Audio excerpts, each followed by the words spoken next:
Maikutlo ke a fapaneng hore ebe Mangaung e tla fela e loke. Tlhokeho ya botsitso le ho hloleha ho nehelana ka ditshebeletso ho sile baahi ba hloka tshepo. Le ha mmuso boemong ba naha o tlo kenya letsoho ho imolla mmasepala, ba bangata ba batla ho qala ka ho bona pele ba dumela.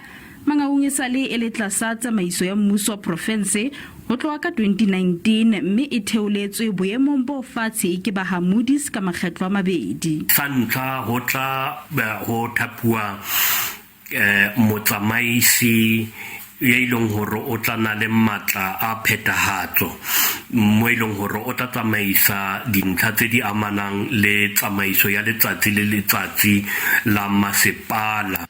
Setsebi sa moruo Mcinazwe Zwane o re ha ho motsetedi ya tla batla ho tsetela tjhelete mo a sa tlo kgola ditholwana. Mmuso wa province o bohareng motho ya batla mo romela mona ke motho ana le tsebo ya Mangaung kapa jwang, mme motho eno ya tlang o tla ka tsebo ya hore na ditjhelete di sebisa jwang kapa o tlo hlokomela batho bana ba ntse ba hlolehile ho hlabolla moruo wa naha.